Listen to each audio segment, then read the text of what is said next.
हमारी एक ही मांग है, अगर रात रात में पिंक डिपो बन गया, उसकी रात में बैक टू रिपोर्ट भी हो रहा है, हाथों हाथ हमारे ट्रांसफर भी किए जा रहे हैं, कभी हमें सरोजनी बुलाया जा रहा है, कभी बैक टू डिपो किया जा रहा है। तो एक सिग्नेचर करने में कितना टाइम लगेगा? जो डीटीसी के कर्मचारी है इतने साल से परेशान हो रही है, क्या ये काम एक दिन में नहीं हो सकता?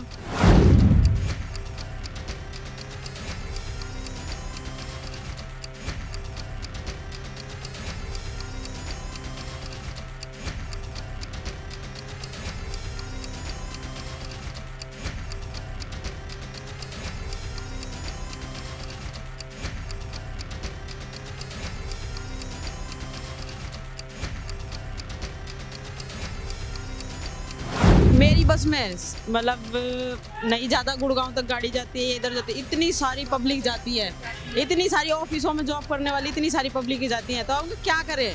वो हम देख रहे हैं यहाँ से यहाँ, यहाँ से यहाँ, यहाँ से सारे अभी बैग लेके भी मैडम में निकल रही थी, भाई लोग निकल रहे थे। सबसे बड़ी दिक्कत यही है कि बस हमें पक्का किया जाए।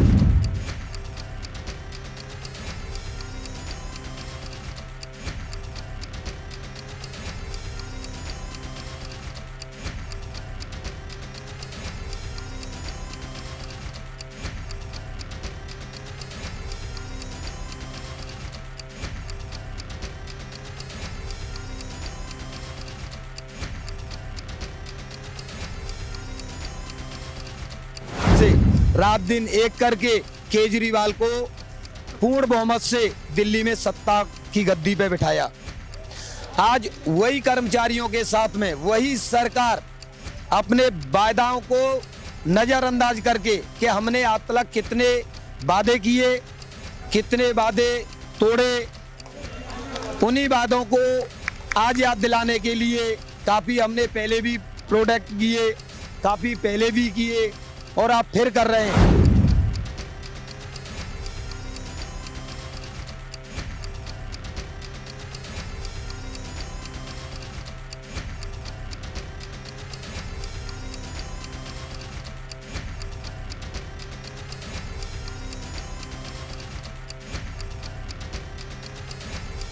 तो महिलाओं को गुमराह किया गया, इनको ये बताया गया कि हम आपको बढ़िया एक सम्मानजनक नौकरी देंगे। कोई सम्मान नहीं है परिवहन निगम में, कोई भी सम्मान नहीं है, हमारी कोई सिक्योरिटी नहीं है। पब्लिक डीलिंग हम कैसे करते हैं वो हम जानते हैं। फ्री की रेवड़ियां बांट रखी है, महिलाएं हाथ उठा देती हैं, हम लोग झेलते हैं उनको।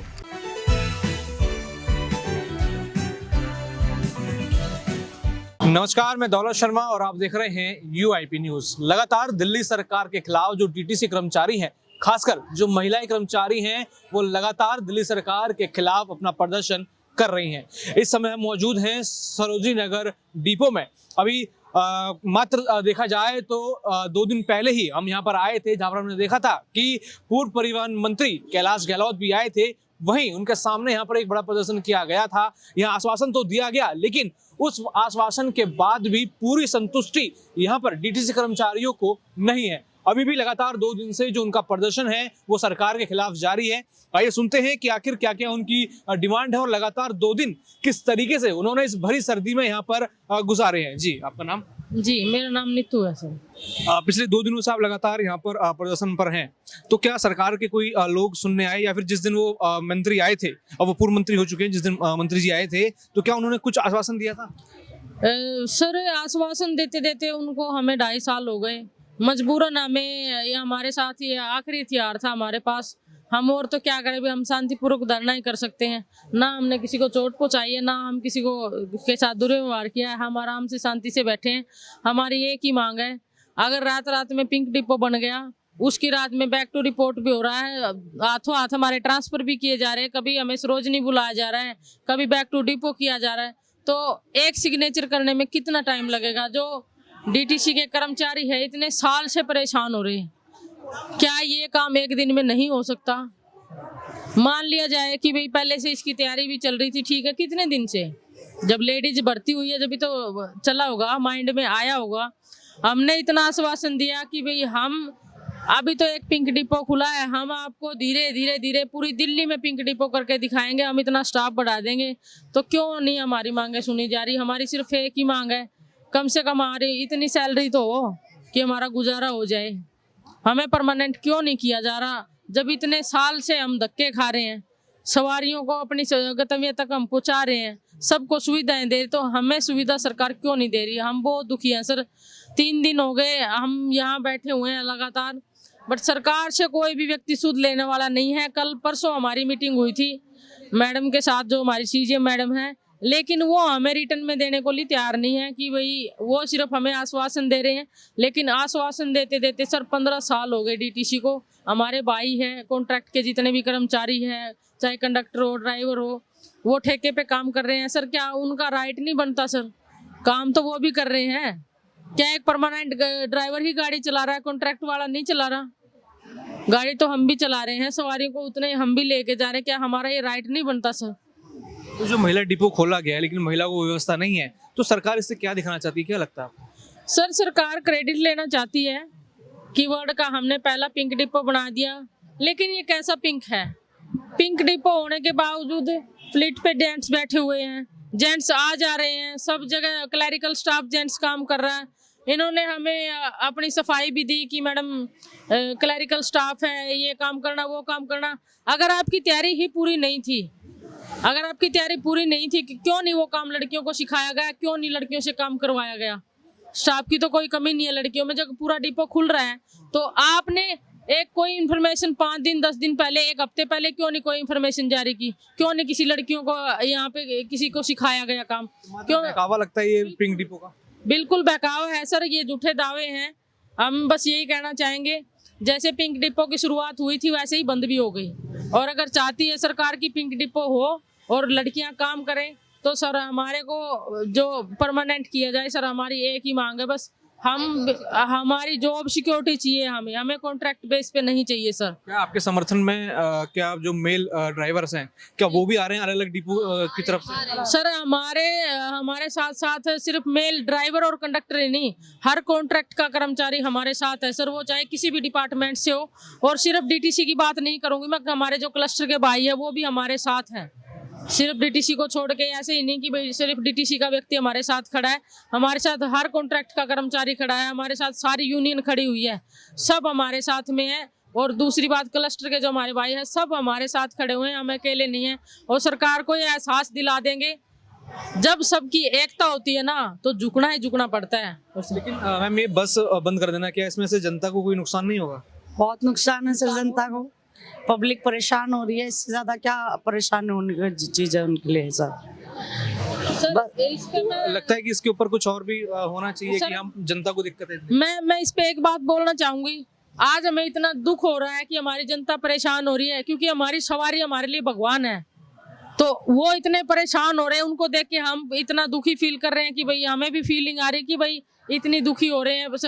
लेकिन मेरा एक सवाल है सरकार से, जनता तो 1 दिन परेशान हुई है, 2 दिन परेशान हुई है, हमारा कर्मचारी 15 साल 20 साल से परेशान है सर, क्यों वो सरकार को क्यों नहीं दिखाई दे रहा सर? हमारा ये सवाल है सरकार से। जो ये फ्री बस सेवा की थी सरकार ने, क्या इसका लोड कहीं बाकी कर्मचारियों पे तो नहीं पड़ रहा कि जो फ्री की सेवा चालू की थी?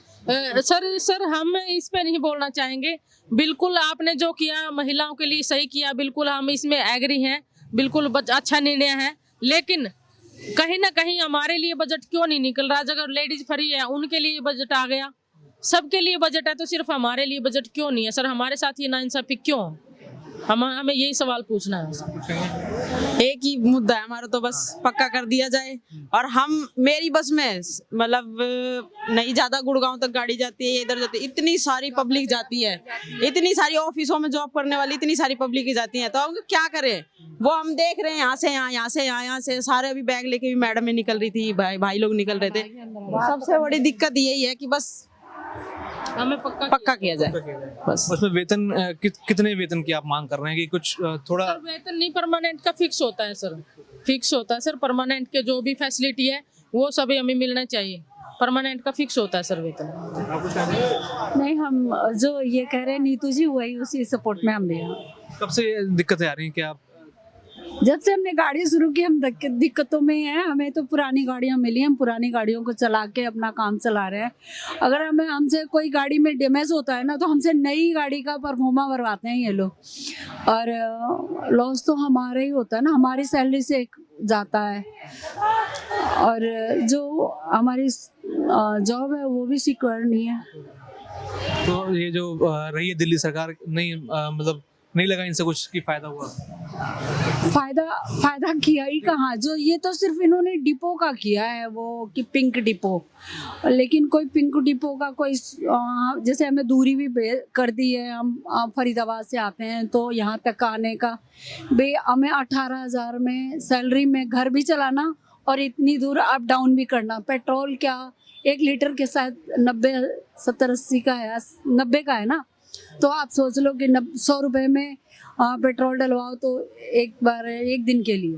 तो सारी चीज़ें हमें देखनी, घर भी देखना, बाहर भी देखना, ना फिक्स कर रहे हो ना कोई हमारी जॉब की सिक्योरिटी है, हमें CL भी नहीं सही से मिल रहे हैं, तो बस हमें और कुछ नहीं चाहिए, हमें तो जॉब पक्का करने की मांग है। और हाँ, और कोई नहीं, हमें और कोई हमारी मांग। यहाँ पे कुछ बच्चे ऐसे हैं जिनकी ट्रेनिंग इन लोगों ने ले ली है, पूरी ट्रेनिंग हो गई है, उनके पैसे भी इन लोगों ने 21 हजार रुपये और 6 हजार रुपये ले रखे हैं और पूरी ट्रेनिंग पूरी कंप्लीट हो रखे हैं, बस चला रहे थे, बस में से उतार के उनको नो ड्यूटी कर दी है।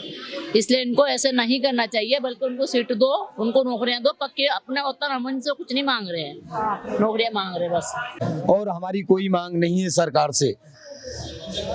काफी लंबे समय से नेक्स्ट केजरीवाल जब दिल्ली में चुनाव लड़ा, जब से और अब तक केजरीवाल ने हजारों बार नए नए वादे, लुभाने वाले वादे हम सभी कर्मचारियों से किए और इसी बेस पे सभी भाइयों के सहयोग से, दिल्ली के सहयोग से और इस बात पे कि सभी कॉन्ट्रैक्ट कर्मचारियों को परमानेंट किया जाएगा, इस बेस पे हमने तहे दिल से रात दिन एक करके केजरीवाल को पूर्ण बहुमत से दिल्ली में सत्ता की गद्दी पे बिठाया। आज वही कर्मचारियों के साथ में वही सरकार अपने वायदाओं को नजरअंदाज करके कि हमने आज तक कितने वादे किए, कितने वादे तोड़े, उन्हीं वादों को आज याद दिलाने के लिए काफी हमने पहले भी प्रोडक्ट किए, काफी पहले भी किए और आप फिर कर रहे हैं कि हमें जिस आश्वासन दिया था केजरीवाल जी ने, वो आश्वासन को आज पूरा करें। हमारी मांगे लीगल हैं, सुप्रीम कोर्ट से, हाई कोर्ट से 2016 में समान काम समान वेतन लागू हो गया, हर एक डिस्ट्रिक्ट में, हर राज्य में लागू हो गया। दिल्ली में ऐसी क्या परेशानी आ रही है जो केजरीवाल सरकार हमें ये फैसिलिटी नहीं दे पा रही है। अभी 4 दिन पहले ही हरियाणा सरकार ने अपने कॉन्ट्रैक्ट कर्मचारियों को समान काम समान वेतन और परमानेंट कर दिया। क्या वो दिल्ली में नहीं हो सकता? क्या दिल्ली में वो पॉलिसी नहीं है? क्या दिल्ली के अंदर वो राजनीति में पॉइंट नहीं है? क्या दिल्ली में कॉन्ट्रैक्ट कर्मचारी नहीं है? ऐसा हमारे साथ में सरकार क्यों कर रही है? इसी को लेके हम सभी आज भाई एकजुट हैं। हमारी मातृशक्ति डटी हुई है, उनकी यही मांग है कि समान काम समान वेतन, 60 साल जॉब सिक्योरिटी। ये प्रदर्शन अभी आगे तक और कहाँ जाएगा? जब तक हमारी मांग पूरी नहीं होगी, जब तक हमारी 2 मूलभूत मांगे हैं, हमें समान काम का समान वेतन जो तत्काल प्रभाव से लागू हो सकता है, TA DA plus basic grade, और हमें 4 वीकली ऑफ, जो अभी 4 वीकली ऑफ हमें मिलते हैं वो हमारे अनपेड होते हैं, उनका कोई भत्ता नहीं, वेतन नहीं मिलता है। 4 वीकली ऑफ हमारे वेतन वाले होने चाहिए, हमें पैसा मिलना चाहिए और हमें जॉब सिक्योरिटी मिले। भाई हमारे पास हमें दिख रहा है आने वाले 3 महीनों में रोजगार खत्म हो रहा है। केजरीवाल जी आए, उनकी मंत्रिमंडल आए, पूरी मुख्यमंत्री जी आए, यहाँ पे हमें आश्वासन दें आकर के हमें जॉब सिक्योरिटी चाहिए। आपके साथ हो रहा है कहीं जो फ्री जो बस की गई थी, कहीं उसका परिणाम तो नहीं हो रहा? बिल्कुल साहब, ये परिवहन निगम को पूरा घाटे में दिखा के, मेरा तो मानना ये है अगर परिवहन विभाग घाटे में चल रहा है तो आप प्राइवेट लालाओं को बस क्यों दे रहे? 120 रुपए किलोमीटर का दिल्ली सरकार प्राइवेट बस डिपो वालों को पेमेंट करती है, 120 रुपए किलोमीटर आप कहाँ से दे रहे हो? ये तो फ्री की रेवड़ियाँ बांट के हमें हमारा हक दे नहीं रहे। हमें 712 रुपए में हम इतना बड़ा प्लॉट लेके चलते हैं जी। महिलाएं हमारे साथ हैं और ऐसी महिलाएं हमारी बहन है जो मर्द काम करते हैं, आज वो काम कर रही हैं। जब महिलाएं हमारे साथ हैं तो क्या हम उनके पीछे भी खड़े नहीं हो सकते? महिला एकता जिंदाबाद, 4 रेस्ट, TADA, समान काम और समान वेतन और 60 साल की जॉब तुरंत लागू की जाए। मैं इतनी दिल्ली सरकार से रिक्वेस्ट करूंगा कि इस काम को करने में हमारा समर्थन करें, इन महिलाओं का सम्मान करें। नारी बचाओ बेटी पढ़ाओ का नारा ऐसी लगाती है गवर्नमेंट। बस इतना ही कहना चाहूँगा। अभी एक ये हमारे केजरीवाल सरकार जी जब ये मुख्यमंत्री थे तो एक पॉलिसी लाए थे महिला सशक्तिकरण का। महिलाओं को लुभावने वादे किए गए, हम जी इनको ये नहीं बताया गया कि आपको संविदा पे नौकरी हम दे रहे हैं। इनको महिलाओं को गुमराह किया गया, इनको ये बताया गया कि हम आपको बढ़िया एक सम्मानजनक नौकरी देंगे। कोई सम्मान नहीं है परिवहन निगम में, कोई भी सम्मान नहीं है, हमारी कोई सिक्योरिटी नहीं है। पब्लिक डीलिंग हम कैसे करते हैं वो हम जानते हैं। फ्री की रेवड़ियां बांट रखी है, महिलाएं हाथ उठा देती हैं, हम लोग झेलते हैं उनको। जो मार्शल जो होते हैं यहाँ पर बसों में, क्या वो भी सिक्योरिटी के लिए रखे गए हैं कि क्या वो बस वालों की सिक्योरिटी इंश्योर नहीं करते जो बस चला रहे होते हैं या फिर अन्य जो लोग होते हैं बस? सर मैं आपको बताना चाह रहा हूँ, पहली बात हमारी मार्शलों रखे गए तो उनको रोजगार मिला था। हालांकि मैं उनके विपक्ष में नहीं जाना चाहूंगा, मैं तो ये कहना चाहूंगा जब ये बसें आई थी कॉमनवेल्थ गेम के टाइम पे हैं तो इनमें CC कैमरे जो ना बढ़िया फुल कंप्लीट थे, तो आपने क्यों हटवाए? हट गए। उसके बाद आपने फिर मार्शल अपॉइंट कर दिए, मार्शलों के बाद फिर उनको पिछली साल हटा दिया। जब उनको हटाया तो एक गाड़ी में 10-10 लाख रुपए के कैमरे लगाए गए। फिर क्यों लगाए गए भाई? जब आपने मार्शल अपॉइंट कर दिए तो वो 24,000 25, जबकि हमसे ज्यादा तनख्वाह है मार्शलों की। हम लोगों की 21,000 है, उनकी 24,000 है मार्शलों की। गाड़ी हम दिल्ली हम चला रहे हैं कि मार्शल चला रहे हैं? लेकिन तनख्वाह के लिए तो वो भी अभी कर रहे हैं लगातार, दिल्ली सरकार के खिलाफ है। सर वो तो करेंगे, दिल्ली सरकार के खिलाफ करेंगे। अभी 4-5 दिन पहले DTC के किसी भी स्टाफ को सैलरी नहीं मिल रही। तनख्वाह मिली। हमारी दिवाली अब की बार सूनी हुई है। तनख्वाह जो हमारी 1 तारीख को आनी थी वो तनख्वाह 12 तारीख को रिलीज करी, जबकि हमने अल्टीमेटम दिया था दिल्ली सरकार को, परिवहन विभाग को, कि अगर हमारी तनख्वाह नहीं दी हम 13 तारीख को धरने पे बैठ जाएंगे। लेकिन हम अपने धरना भी हमने शांतिपूर्वक किया, लेकिन तनख्वाह 1 दिन पहले रिलीज कर दी है। अच्छा, ये जो बसें निकल रही हैं अब अब नहीं निकल रही, तो जनता को जो असुविधा हो रही है उसके लिए क्या है? देखो, इसके लिए हमारी जो मांगे हैं वो जायज मांगे हैं। दिल्ली सरकार जिम्मेदार है इस बात की, क्योंकि हमारी जो मांगे हैं हम कहीं भी तोड़फोड़ नहीं कर रहे हैं। हमारा कोई भी आदमी कहीं गलत वो नहीं कर रहा है, क्योंकि हम पब्लिक डीलिंग में रहते हैं। हमें इस बात का अच्छी तरह से ज्ञान है कि हमें पब्लिक डीलिंग कैसे करनी होती है। तो हमारा कोई भी आदमी, DTC कर्मचारी, कोई भी किसी प्रकार का कोई ऐसा गलत वो नहीं कर रहा है कि भाई कहीं तोड़ फोड़ करेंगे, कि ये करेंगे वो करेंगे, ऐसा हमारा तो कोई वो नहीं है। अब ये तो हम अपनी जायज मांगों पे खड़े हैं, हमें हमारी जायज मांगे दिल्ली सरकार पूरी कर दे, हम तुरंत ड्यूटी जाने के लिए तैयार हैं। तो देखा आपने, पिंक डिपो तो बनाया, लेकिन जो पिंक डिपो में महिलाएं काम करेंगी उनको फैसिलिटी के नाम पर कुछ भी नहीं दिया जा रहा। बात फैसिलिटी की हो, चाहे वेतन की हो या फिर पक्की नौकरी की, यहाँ पर किसी भी महिला ड्राइवर्स को वो नहीं मिल रही है। और इसी मांग को लेकर लगातार वो पिछले 2 दिन से यहाँ पर संघर्ष उनका जारी है और लगातार वो सरकार के खिलाफ आवाज उठा रही हैं। इस बीच बड़ी खबर कल आती है कि जो परिवहन मंत्री हैं कैलाश गहलोत, वो आम आदमी पार्टी से इस्तीफा दे देते हैं, साथ ही साथ अपने मंत्री पद से इस्तीफा देते हैं। उसके बाद से ही खलबली मचना शुरू हो जाती है। हालांकि इस चीज को तो वो अपनी जीत नहीं मानते, लेकिन यहाँ पे ये मानते हैं कि यहाँ पर अगर सरकार उनकी सुने तो उनकी सारी उम्मीदें, यहाँ पर उनकी जो भी डिमांड है वो पूरी की जाए। बाकी और भी ऐसी खबरें जानने के लिए देखते रहिए UIP न्यूज़। धन्यवाद।